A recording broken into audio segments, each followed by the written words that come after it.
उद्या बुधवार संकष्टी चतुर्थी. घरात आणा या झाडाचं फक्त एक पान. 7 पिढ्यांचं दरिद्र हे नष्ट होईल. फक्त 24 तासात कठीण इच्छा पूर्ण होईल.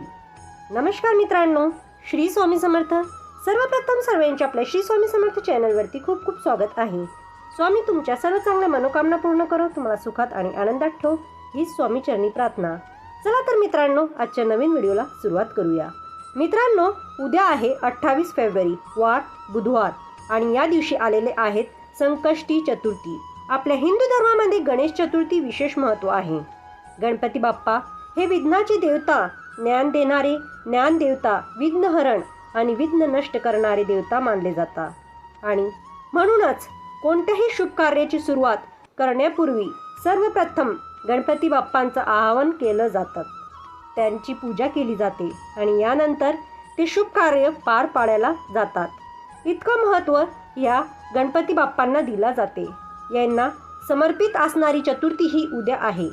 तर उद्या सकाळी आपले लवकर उठायचं आहे, स्नान करायचं आहे, गणपती बाप्पांची विधी व पूजा करायची आहे, त्यांना प्रिय असणारे वस्तू अर्पण करायचे आहेत आणि या दिवशी काही उपाय देखील आपल्याला करायचे आहे. आपल्याला उद्या घरामध्ये या एका झाडाचं पान हे घेऊन यायचं आहे.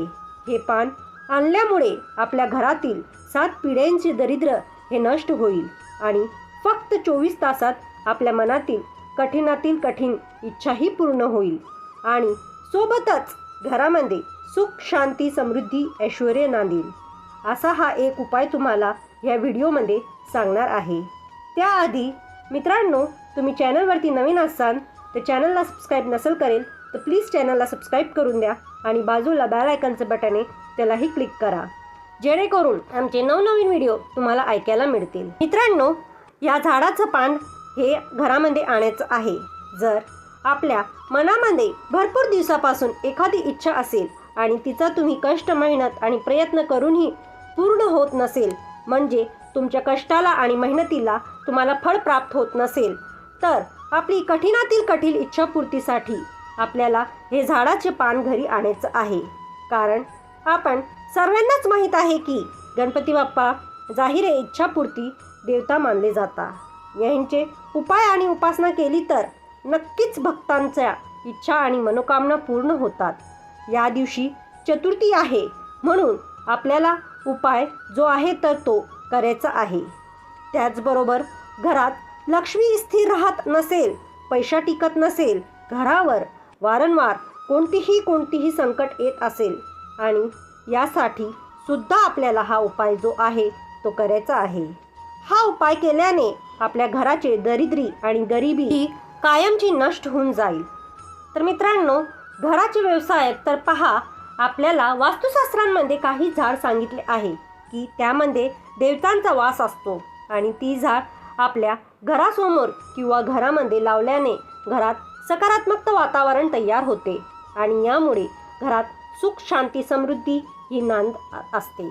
त्यामध्येच एक झाड आहे ते म्हणजे जास्वंदाचे झाड. जास्वंदीचे झाडाचा बघा विशेष महत्त्व दिले गेलेलं आहे. तसेच या जास्वंदाचे लाल फूल असतात तर ती पूजा विधीसाठी वापरली जातात आणि श्री गणपती बाप्पांच्या पूजेसाठी लाल जास्वंदीचं फूल हे प्राधान्याचं वापरले जातात. गणपती बाप्पांच्या जास्वंदीचं फूल हे अतिशय प्रिय आहेत. हे फूल आपण चतुर्थी दिवशी गणपती बाप्पांना अर्पण केलं तर आपली मनोकामना पूर्ण होते असं म्हटलं जाते आणि म्हणूनच आपल्याला ह्या चतुर्थीच्या दिवशी आपल्या घरी जास्वंदाचं झाडाचं एक पान हे घरी घेऊन यायचं आहे. मग हे पान तुम्ही तुमच्या घरी जास्वंद असेल तर ती तुम्ही आणू शकतात किंवा शेजारच्या घरी जास्वंद आहे तर तिथून ही पान तुम्ही आणू शकतात. मित्रांनो, फक्त पान आपल्याला घेताना लालच जास्वंदाचे फूल असतात तर त्याचं पान घ्यायचं आहे. पांढरे सुद्धा जास्वंद असते तर ते पान तुम्हाला घ्यायचं नाही. लाल फुलाची जास्वंद असते तर त्याचे पण तुम्हाला घरी आणायचं आहे. हे पान चांगलं असावं, कुठेही किडलेलं किंवा फाटलेलं नसावं. अखंड व्यवस्थित तुम्हाला हे पान आणायचं आहे. एक पान हे घ्यायचं आहे. यानंतर हे पान तुम्हाला स्वच्छ धुवून काढायचं आहे. देवघरांमध्ये एक दिवा लावायचा आहे, एक अगरबत्ती लावायची आहे. सांगितल्याप्रमाणे सर्वप्रथम तुम्हाला गणपती बाप्पाची पूजा करून घ्यायची आहे आणि यानंतर हा उपाय तुम्हाला करायचा आहे. उपाय तुम्हाला करायला घ्यायचा आहे. त्याच्यासाठी तुम्हाला थोडंसं कुंकू घ्यायचं आहे. कुंकावरती तुम्हाला पाणी टाकून पेस्ट बनवायचं आहे. यानंतर जास्वंदाच्या झाडाचं तुम्हाला एक काडी घ्यायची आहे आणि जे पान आपण घेतलेलं आहे त्या पानावरती तुम्हाला तुमची इच्छा लिहायची आहे. मग तुमची इच्छा मनामध्ये कोणतीही इच्छा असेल तर ती इच्छा तुम्ही लिहू शकतात. अगदी एका शब्दामुळे तुम्हाला ही इच्छा लिहायची आहे. जर तुम्हाला नोकरी मिळायचं असेल तर नोकरी प्राप्ती असं तुम्ही लिहू शकतात. त्याचबरोबर काही शारीरिक आणि मानसिक तुम्हाला काही अडचण असेल तर तरीसुद्धा इच्छा तुम्ही त्या पानावरती थोडक्यात लिहू शकतात.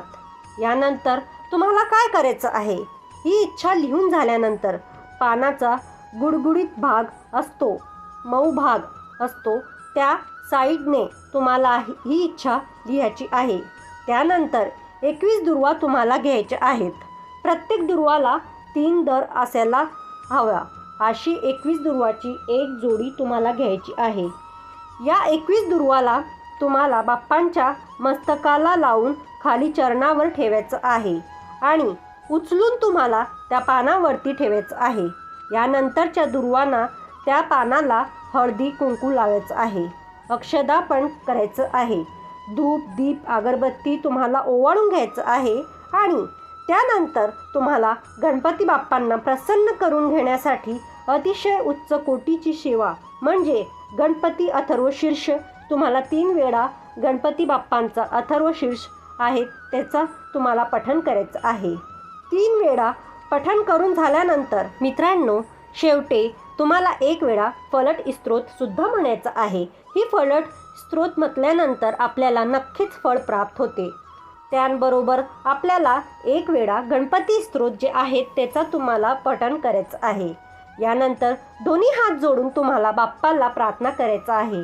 तुमच्या मनामध्ये जी पण इच्छा असेल ती इच्छापूर्ती बाप्पांना तुम्हाला साकडं घालायचं आहे. यानंतर दिवसभर तुम्हाला ते पान 21 दुर्वा ज्या प्लेटमध्ये आपण तांदूळावरती ठेवलं आहे ते प्लेट तुम्हाला बाप्पांच्या फोटोसमोर ठेवायचं आहे. या मूर्ती असेल तर मूर्तीसमोर ठेवायची आहे.